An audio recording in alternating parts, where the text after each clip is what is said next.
حدا مدنقار يوم عاتيهم زلو حدا كونفيجن يوم عاتيهم زلو سلازي حجقنا أمره وهابكم يسألي الله إذا أمره زندعت وهابكم بس زدناقر تمرتات أي كتدناقرون إيخو أي كتدناقرون إيخو ميزولهم زلو منياتو مالت كمزي اتي مسئوهم زلو تمرتي واتي تقلقيلوهم زلو تمرتي كمزي عدان تسألي من انت الزخون أزيوم مفلتو أزيوم ملليو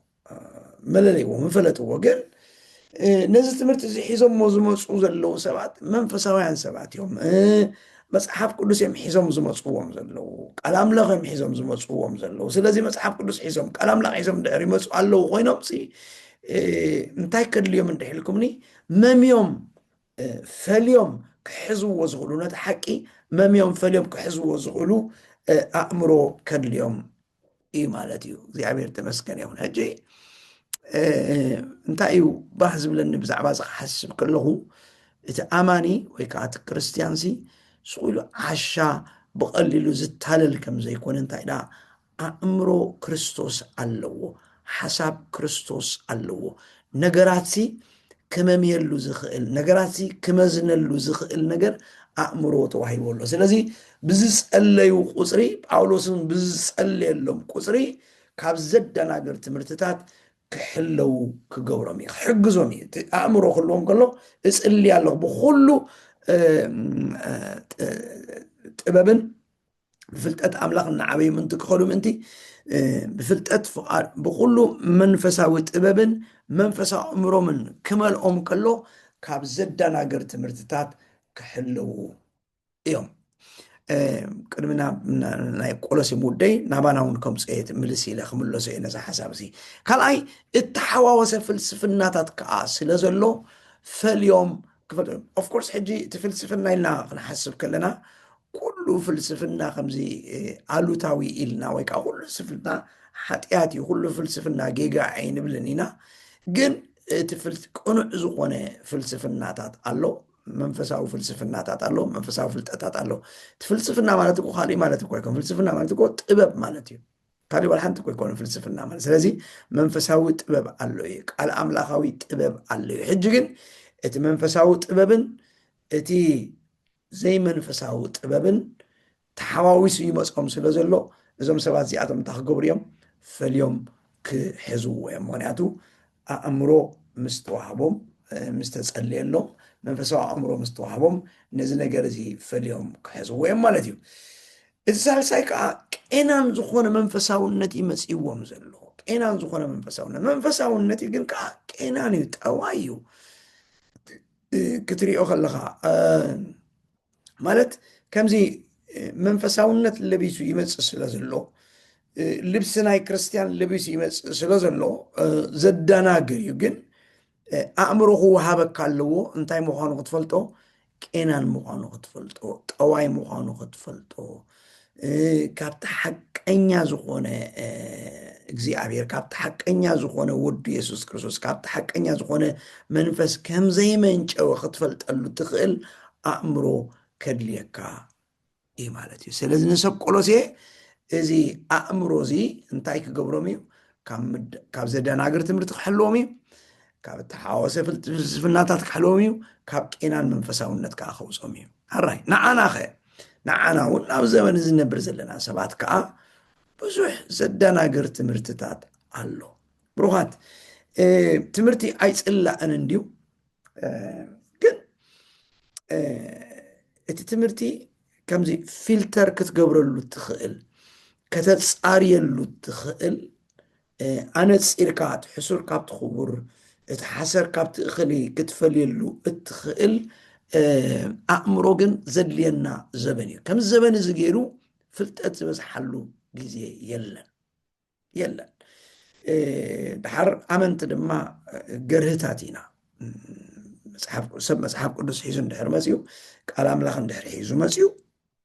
منم كم زلو إنا نوصل تقرنتنا تبويو جن بتحاد وجن أأمرو خلونا كخلالو مسحب دوس حاسة زبلو خلو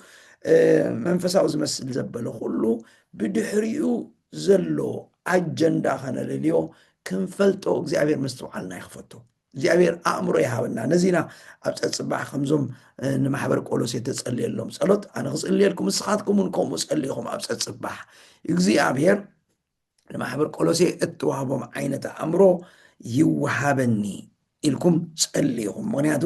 እዞም ሰባት እዚኣቶም ጳውሎስ ካብታ ዝሰማዕ ኩላ ሰዓት ጀሚረ ከየብኮርጉ እጽሊ ኣለኹ ብኩሉ መንፈሳዊ ጥበብን መንፈሳዊ ኣእምሮን ክመልኣኩም እጽሊ ኣለኹ ምክንያቱ ካብ ዘደናግር ትምህርትታት ምእንቲ ክትሕሉ ክገርመኩም እቲ ዘደናግር ትምህርቲ ተዳናጊርካ ምስ ወዳእኻ ኢኻ ትፈልጦ መወዳእቱ እምበር ብኣግኡ ትፈልጦ እትኾንኮም ሃደምካዮ ብኣግኡ ተትርዮኩም ሃደምካዮ ግን መብዛሕትኡ ዘደናግር ትምህርቲ ኣብ መወዳእታ ኢኻ ትፈልጦ ምክንያቱ ክጅመር ከሎ ጥዑይ ዝመስል ሰናይ ዝመስል ጽቡቕ ዝመስል ደሓኒ ዝመስል ድሓሪኻ ትነቅሕ ኣብ መወዳእታ ኢኻ ትበራበር እሞ ምስ ተበራበርካ ግን ኢት ቢካምስ ቱሌት ይኾኑ ምክንያቱ ቱሌት ማለት ደንጉኻ ኣለኻ ንኽትምለስ ኣብ ዘይትኽእለሉ ደረጃ ኣቲኻ ንኽትምለስ ኣብ ዘይትኽእለሉ ደረጃ በፂሕካ ኣለኻ ማለት እዩ ስለዚ ካብ ዘበን እዚ ዘለናዮ ዘመን መበል 21 ክፍለ ዘመን ኣዝዩ ዘደናግር ትምህርትታት እተፈንወሉ ዘበን እዩ ብዛዕባ ኩሉ እዩ ከዓ ክገርመኩም ብዛዕባ ንክርስቶስ ዝምልከት ብዛዕባ ንምድሓን ዝምልከት ብዛዕባ መንፈስ ቅዱስ ብዝምልከት ብዛዕባ ድሕሪ ሞት ንዘሎ ህይወት ብዝምልከት ብዛዕባ ዳግማይ ምጽኣት ብዝምልከት ኮታ ኩሉ መንፈሳዊ ነገር ብዙሕ ኣዝዩ ዘደናግር ትምህርትታት ኣሎሞ ካብዚ ኩሉ ምንቲ ክንሕሎ እግዚኣብሔር ኣእምሮ ክበና ንጸሊ ካልኣይ እተሓዋወሰ ፍልስፍናታት እተሓዋወሰ ጥበባት ጥበብ ሰብ ካብ ጥበብ ኣምላኽ ምፍላይ ክንክእል እቲ ኣምላኽ ዝህበና ጥበብን መንፈስ ቅዱስ ዝህበና ጥበብን እቲ ሰብ ዝህቦ ጥበብን ንዑ ፈሊና መንቲ ክንክእል ምክንያቱ ኣይ ቲንክ ያዕቆብ ዲሉ እታ ጥበብ ሰብሲ ሻረኛ ሰይጣናዊት እያ እውን ኢልዎ ኣሎ ገለገሊኡ ጥበብሲ መንፈሳዊ እዩ ዝመስል ግን ዲፕ ዳውን እንድሕር ዓሚቕካ እንድሕር ኬድካ ድቂቕካ እንድሕር ኬድካ መወዳእቱ ሰይጣናዊ እዩ ሻርነት ዘምፅእ ፈላላይ ተፈላለየ ዓይነት መገዲ ኣሉታዊ ዝኾነ ነገር ዘንፀባርቕ እዩ እሞ እዚ ኣእምሮ ዘንድሕር ኣሊካ ግን እንታይ ክትገብር ክትክእል ኢኻ ማለት እዩ እቲ መንፈሳዊ ዝኾነ ጥበብን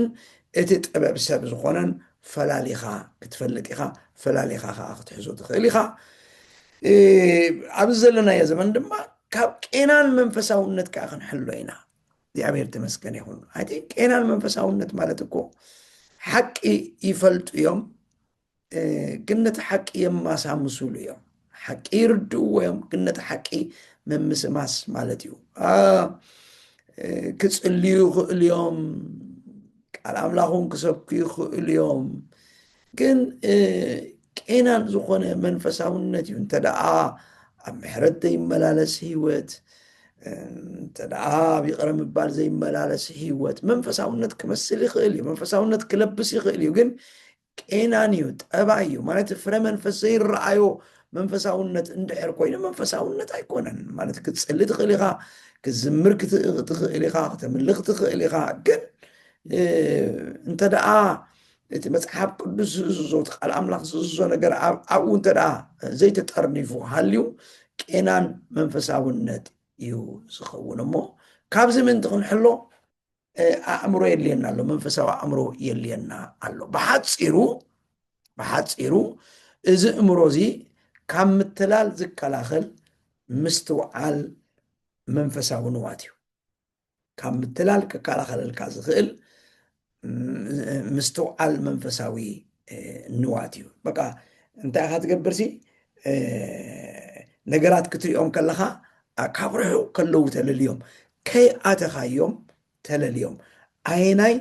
ናበየናይ ከም ዝወስደካ ኣይናይ መወዳእቱ ናበይ ከም ዝወስደካ ክትርኢ ትኽእል ገና ከይኣተኻዮ ከለኻ መንፈስ ኣምላኽ ኣሎ ውሽጥኻ መንፈስ ኣምላኽ ዝምስክረልካ ነገር ኣሎ ኣእምሮኻ ድማ ተስርሖ እዝስ ናበይ እዩ ዝወስደኒ ኣድራሻ ናይዚ ነገር እዚ ደስቲኒ ናይዚ ነገር እዚ ናበይ መወዳእቱ ክትብል ድማ ይገብረካ እዩ ስለዚ ካብ ምትላል ዝሕልወካ ነገር እዩ እዚ መንፈሳዊ ኣእምሮ ማለት እዩ እግዚኣብሔር ተመስገን ስለዚ የድልየና እዩ ያ ጳውሎስ እንታይ ኢሉ ኣሎ ነታ ቃል እንታይ ኢሉ በቲ ፍልጠት ፍቓዱ ብኩሉ መንፈሳዊ ጥበብን ኣእምሮን ክመልኣኩም ኢሉ ኣሎ። መንፈሳዊ ጥበብን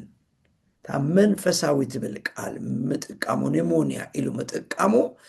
ንምንታይ እዩ እዛ ቃል እዚኣ ተጠቒሙ እንድሕር ኢልና ክፈልዮ ዝደለየ ነገር ነይርዎ ኣብ መንጎ እቲ ሰብኣዊ ጥበብን ኣብ መንጎ መንፈሳዊ ጥበብን ክፈላልዮም ደልዩ ማለት እዩ። መንፈሳዊ ዘበለ ምክንያቱ ብኩሉ መንፈሳዊ ጥበብን ኣእምሮን ኣብኡ ከሎስ እንታይ ክብል ምኽኣለ ነይሩ በቲ ፍልጠት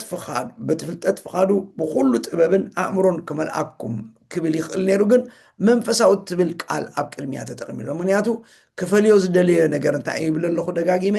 ካብ ሰብኣዊ ጥበብን መንፈሳዊ ጥበብን ክፈልዮ ስለ ዝደለዩ። ሰብኣዊ ጥበብ ፍልስፍና እዩ፣ ግምታት ከዓ እዩ፣ ኣብስትራክት እዩ፣ ክጭበጥ ዘይከኣል ነገር እዩ። መንፈሳዊ ጥበብ ግና ብመንፈስ ቅዱስ ክወሃበካ ብመንፈስ ኣምላኽ ጥራይ ክትረኽቦ እትኽእል ነገር እዩ። ተማሂርካ ይተምፆ ሰሪሕካ ይተምፆ፣ ግን መንፈስ ቅዱስ ዝህበካ እዩ። ስለዚ ነዚ መንፈሳዊ ጥበብን መንፈሳዊ ኣእምሮን ክመልኣኩም ይደሊ ኣለኹ ዝበለ ኣብኡ ከሎሲ ጥበብን ኣእምሮን ክወሃበኩም ጥራይ ምበለ ነይሩ። ግን መንፈሳዊ ዝበለሉ ምክንያት ካብቲ ሰብኣዊ ጥበብ ክፈልዮ ስለ ዝደለዩ። ጥበብን ኣእምሮን ክምንጭውሉ ዘይክእሉ ሰለስተ ነገር ኣሎ። ብትምህርቲ ጥራይ ጥበብን ኣእምሮን ኣይርከብን እዩ። ብምኽንነቱ ከዓ ሪዝን ብምግባር ድማ ጥበብን ኣእምሮን ኣይህልወካን እዩ፣ ወይ ብተመክሮ ጥራይ ድማ ኣይክህልወካን እዩ። ብርግፅ ብትምህርቲ ዝመፅእ ጥበብን ብትምህርቲ ዝመፅእ ኣእምሮን ኣሎ እዩ፣ እሱ ይኽሕደ የለኹን። ብትምህርቲ ክመፅእ ዝኽእል ማለት ብሪዝኒንግ ብምኽንነት ብምኽናይ ክመፅእ ዝኽእል ጥበብን ኣእምሮን ክህሉ ይኽእል እዩ፣ ንዕውን ይኽሕደ የለኹን። ተመክሮ ንገዛእ ርእሱ እውን ጥበብን ኣእምሮን ክህበካ ይኽእል፣ ግን በዚ ጥራይ ኣይኮነን፣ መንፈሳዊ እዩ እዩ ዝብል ዘሎ። ምክንያቱ ንጳውሎስ ከቐምጠሎ ልሎ ክምንጭወሉ ዝኽእል መገዲ ይብል ኣሎ መንፈስ ቅዱስን ንክርስቶስን ንፍቓዱን ብምብራህ ጥራይ ኢኻ እትረኽቦ እዩ ዝብል ዘሎ። እዚ ነገር እዚ መንፈስ ቅዱስ እንታይ ይገብር? ንክርስቶስን ንፍቓዱን የብርሃልካ። መንፈስ ቅዱስ ፍቓድ ኣምላኽ የፍለጠካ። ምክንያቱ ምንጭ ናይዚ ጥበብ እዚ ወይ ከዓ ምንጭ ናይዚ እምሮ እዚ መንፈስ ቅዱስ ባዕሉ ስለ ዝኾነ እዩ ማለት እዩ። ኣይቲ ግን ማሕበር ቆሮንጦስ ድዩ ንሮሜ ክፅሕፈሎም ከሎ እንታይ እዩ ዝብል? ነቲ ብኣምላኽ እተዋህበና ክንፈልጥ ዝገብረና ሲ መንፈስ ቅዱስ እዩ ኢልዎ ኣሎ። ብኣምላኽ እተዋህበና ዘፍልጠና ኣብ ውሽጥና እወ እዩ ዝብለልና መንፈስ ቅዱስ እዩ። ካብ መንፈስ ቅዱስ ወፃኢ ቤት ትምህርቲ ኸድና ዘይንረኽቦ ፍልጠት ኣሎ፣ ብተመክሮ ዘይንረኽቦ ፍልጠት ኣሎ፣ ሪዝን ብምግባር ብምፅናዕ ወይ ከዓ ሪሰርች ብምግባር ዘይንረኽቦ ጥበብን ኣእምሮን ኣሎ። መንፈስ ቅዱስ ጥራይ ዝዕድለና መንፈስ ቅዱስ ጥራይ ዝህበና ነገር እዩ። መንፈስ ቅዱስ ዝህበና ድማ ነቲ ረቂቕ ዝመስል ነገር ንዑ ምምማይ ወይ ከዓ ንዑ ምፍላጥ ምንቲ ክሕግዘና ኢሉ ዝህበና መንፈስ ቅዱስ። ዓራይ እዚ ኣእምሮን እዚ ጥበብን ምስ ፍቓድ ኣምላኽ ዘለዎ ምትሓዝ እንታይ እዩ? ምክንያቱ ክፅሊ ከሎ ጳውሎስ ኣብ ቁፅሪ 9 እንታይ ኢሉ? ስለዚ ንሕና ካብታ ዝሰማዕናላ መዓልቲ ጀሚርና በቲ ፍልጠት ፍቓዱ ብኩሉ መንፈሳዊ ጥበብን ኣእምሮን ክመልኣኩም ምንታኹም ጸሎትን ልማኖን ኣየኮርናን፣ ብሰናይ ግብሪ ዘበለ ፍረ እናፈረኹም ብፍልጠት ኣምላኽ እናዓበኹም ብኩሉ ንእግዚኣብሔር ባህ ክተብሉኑ ብኩዓት ኮይንኩም ክትመላለሱ ንፅሊ ኣለና ኢሉ ኣሎ። ብፍላይ ኣብዚኣ እታ ንዑ ብኩዓት ኮይንካ ምምልላስ ምስ ምንታይ እተተሓዘት እያ? ምስ ፍቓድ ኣምላኽ እተተሓዘት እያ። ሓንቲ ወይ እንታይ ኢለ ነይረ? ፍቓድ ኣምላኽ ምፍላጥ ሓደ ነገር እዩ፣ ነቲ ፍቓድ ኣምላኽ ምትግባር ነቲ ፍቓድ ኣምላኽ ምንበር ኣብ ሂወትካ ምርኣይ ግና ካልእ ነገር እዩ። ስለዚ ምስ ፍቕዲ ኣምላኽ ምትሓዝ ዘለዎም እዚ ኣእምሮን እዚ ጥበብን እንታይ እዩ? ኣእምሮ እንታይ ይገብረካ? ነቲ ኣምላኽ ዝገለፆ ክተስተውዕል ይገብረካ። ጥበብ ከዓ ኣብ ናብራ ክተውዕሎ ወይ ከዓ ክተተግብሮ ይገብረካ። ኣእምሮ እቲ ኣምላኽ ዝገለጾ ክተስተውዕሎ ይገብረካ ጥበብ ከዓ ኣብ ናብራ ክተውዕሎ ይገብረካ ማለት ስለዚ የድልየና እዩ እንታይ ኣእምሮን ጥበብን ክልቲኦም የድልዩና እዮም ኣእምሮ እንታይ ይገብረካ እቲ ኣምላኽ ዝገለጾ ክተስተውዕሎ ይገብረካ ማለት ብኻልእ ኣዘራርባ ብርሃን ናይቲ ቃል ይህበካ ማለት እዩ መፅሓፍ ቅዱስ ተንብብ ቃል ኣምላኽ ተንብብ ቃሉ ምስ ኣንበብካ ነቲ ኣምላኽ ዝገለጾ እንታይ ክትገብሮ ይገብረካ ክተስተውዕሎ ይገብረካ ኣይ ቲንክ ብዙሕ ግዜ ምስትውዓልካ ክውሰድ ከሎ እዩ ኣብ ሓደ ቆልዓ እኳ ክጋገዮ ዘይክእል ነገር ክትጋገየ ትኽእል መንፈሳዊ ጌጋ ክትፍፅም ትኽእል ሓደ ነገር ሲ ምስትውዓልካ እንተ ደኣ ተወሲድ እዩ ካልእ ሰብ ብደገም ዋ እንታይ ደኣ ኮይኑ ወደይ ከምዚ ዝኣክል ሰባኻይ ከምዚ ዝኣክል ዘማራይ ከምዚ ዝኣክል እናሃለወሲ እንታይ ደኣ ኮይኑ እዩ ከምዚ ዓይነት ጌጋ ወይ ከዓ ኣብ ከምዚ ዓይነት ነገር ዝኣቱ እንድሕር ኢልካ ምስትውዓል እንድሕር ተወሲድ እዩ ስለዚ ኣእምሮ ዘለዎ ክርስቲያን ኣእምሮ ዘለዎ ኣማኒ ፍቓድ ኣምላኽ ይፈልጥ እዩ ፍቓድ ኣምላኽ ብምፍላጡ ድማ ነቲ ኣምላኽ ዝገለጾ ከዓ ከስተውዕሎ ይገብሮ እዩ ምስትውዓል ማለት ልቦና እዩ ምስትውዓል ማለት ልቦና እዩ እዝስ እዚ እዩ ዘስዕብ እዝስ እዚ እዩ ዘምፅእ እዝስ ናብዚ ነገር ዝወስደካ ዝብል ነገር ክህልወካ ከሎ እዩ ምስ ፍቓድ ኣምላኽ ማለት እዩ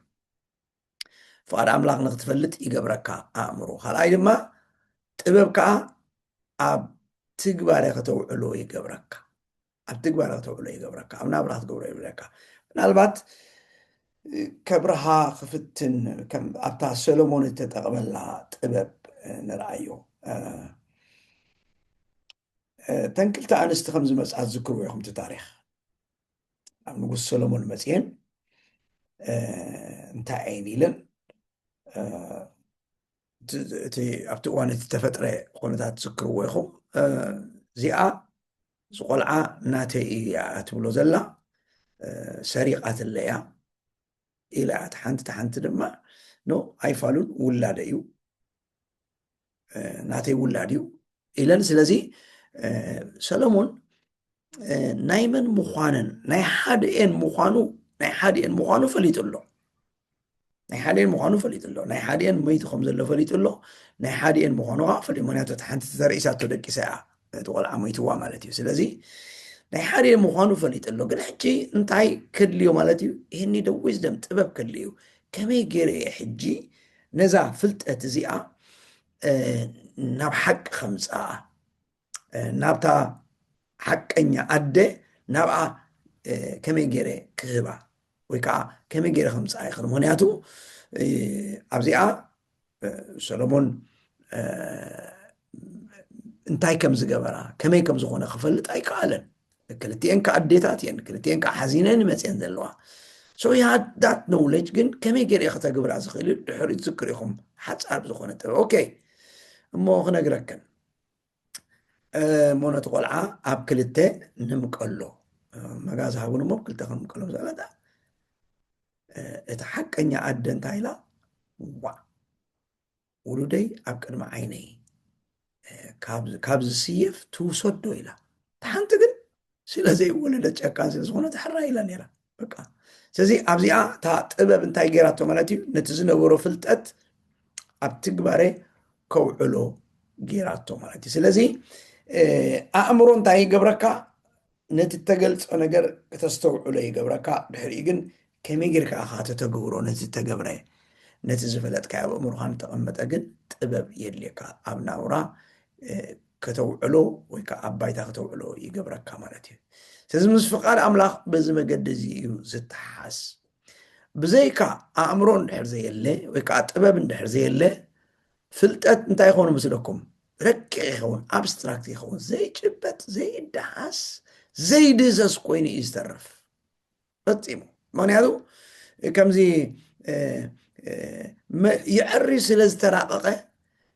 እቲ ሓቀኛ ትርጉሙ ክትረኽቦ ኣይትኽእልን ኣብስትራክት እዩ ዝኸውን ማለት እዩ ወይ እውን ዶክትሪን ወይ ከዓ እትሰረተ እምነት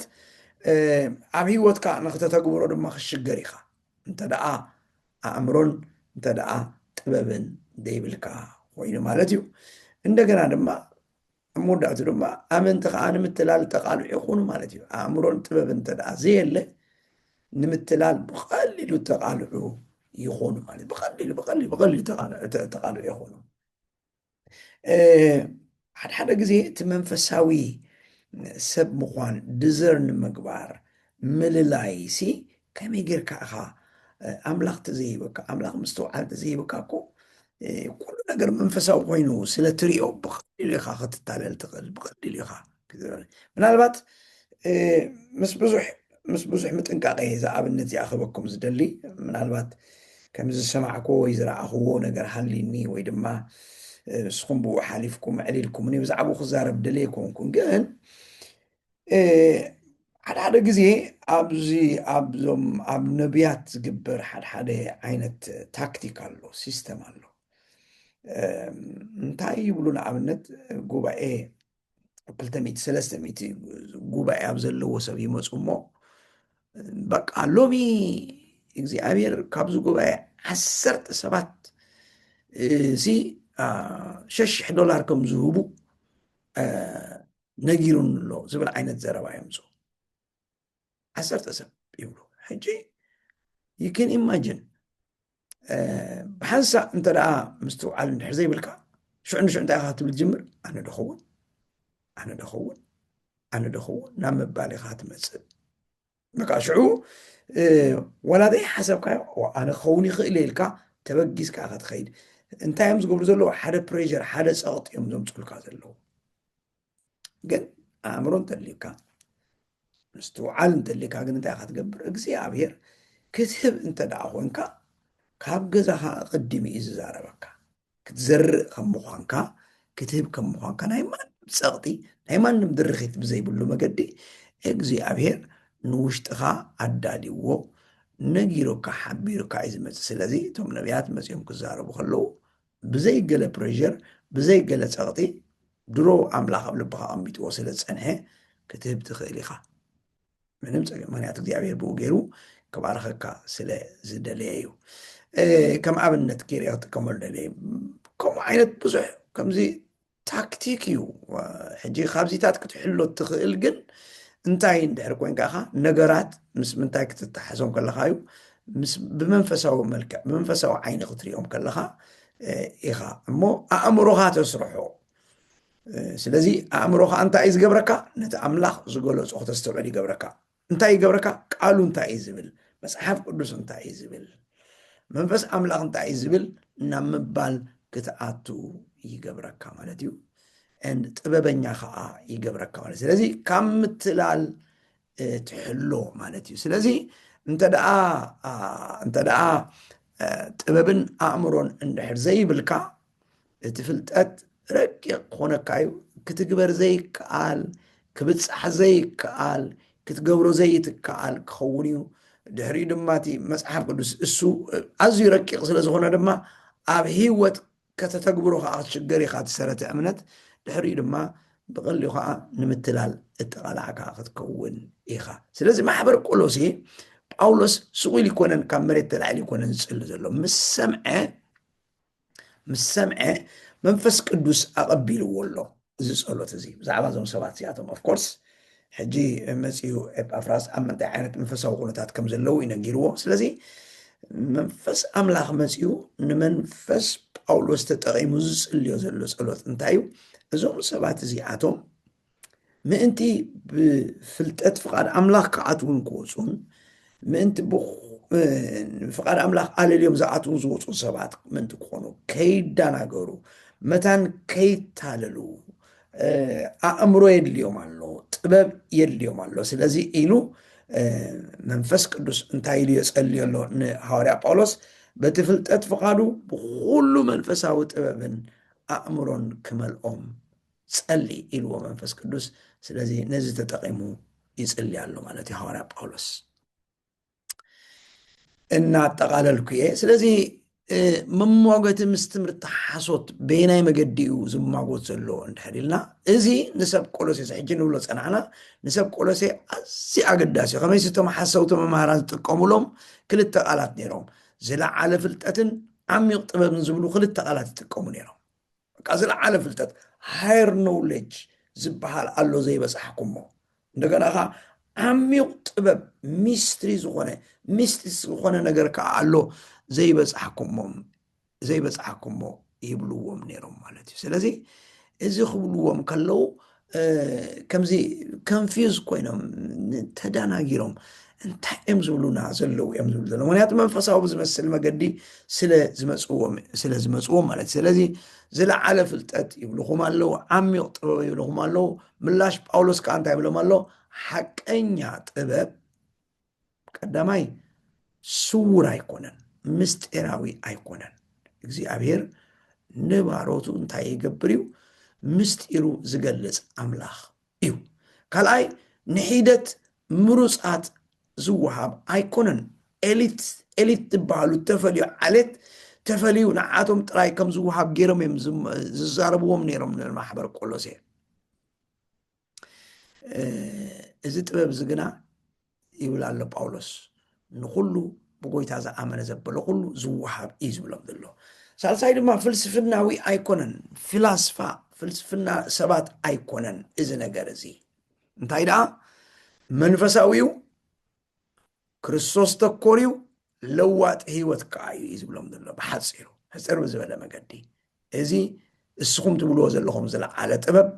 እዚ እስኹም ትብልዎ ዘለኹም ዓሚቕ ጥበብ ሓቂ ኣይኮነን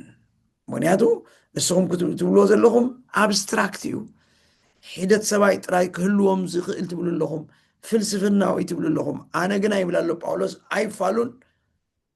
ጥበብ እዚ ጥበብ መንፈሳዊ እዩ ክርስቶስ ተኮር እዩ ህይወትካ ከዓ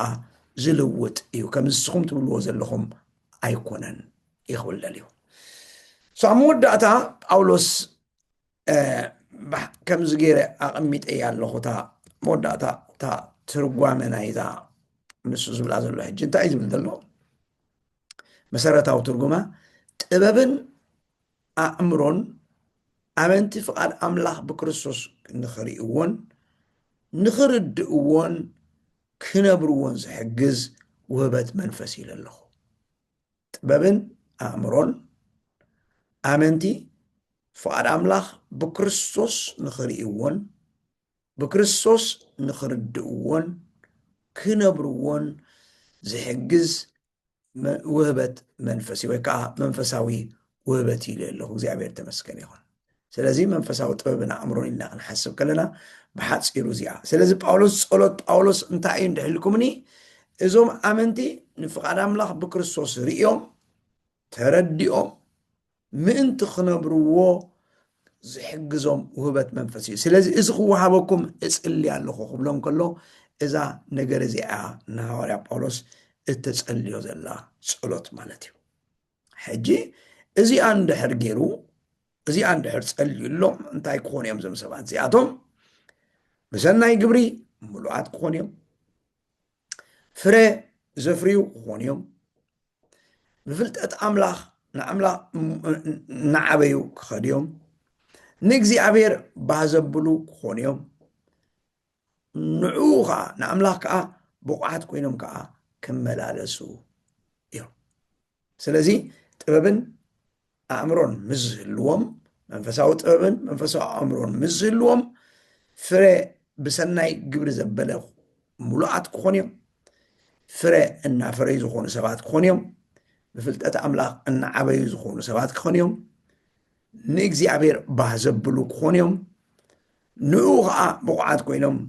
ክመላለሱ እዮም ስም ኣምላኽና ተመስገነ ምክንያቱ እዚአን ኣገደስቲ ስለ ዝኾነት ነዚአን ንክገብሩ ነዘን ሕጂ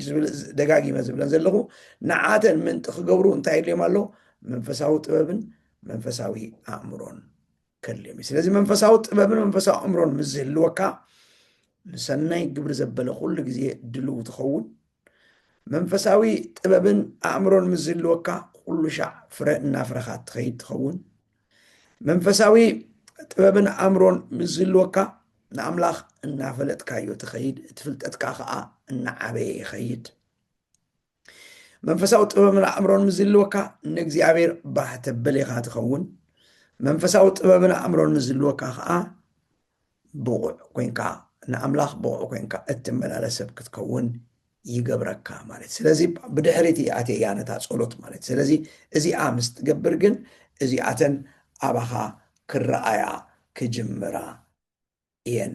እዩ ዝብል ዘሎ ማለት እግዚኣብሔር ተመስገነ ይኹን ድሕሪኡ ካብ ቁፅሪ 11 ጀሚሩ ግን ኦፍኮርስ እቲ ጸሎት ይጽልየሎ ግን መሰረት ናይቲ ዝጽልይዎ ዘሎ ጸሎት ኣምላኽ ሂወቶም ዝገበሮ ነገር ንዑ እናርኣየሎም ይኸይድ ኣሎ ማለት እዩ ስለዚ ሎማዓንቲ እዚኣ ከይበልናያ ክንሓልፍ ስለ ዘይደለኹ እየ ኣብዚኣ ግዜ ወሲደ ምክንያቱ እዚኣ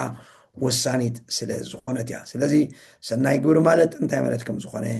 እቲ ፍረ ዝብሎ ዘሎ እንታይ ማለት ከም ዝኾነ ፍልጠት ኣምላኽ እንታይ ማለት ከም ዝኾነ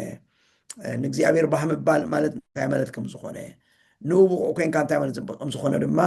ኣብ ዝመፅእ ዘሎ ኩነታት በብሓደ እናፈለና ክንሪአን ኢና እዚኣተን ስለዚ መንፈሳዊ ጥበብን ኣእምሮን ምስ መልኣካ እዞም ነገራት እዚኣቶም ኣብ ሂወትካ እናተረኣዩን እናበዝሑን ክኸዱ ክጅምሩ እዮም እግዚኣብሔር ተመስገነ ይኹን ሎማዓንቲ ብዚኣ ክንውዲ ኢና በዛ መገዲ እዚኣ ክንውዲ ኢና ስለዚ I hope and I believe ኣምኔ ገለ ነገር ሒዝኩም ገለ ነገር ተማሪኹም ዘለኹም ኣምኔ መንፈሳዊ ጥበብን መንፈሳዊ ኣእምሮን እንታይ ማለት ከም ዝኾነ ተረዲአና ኣለዋ ማለት እዩ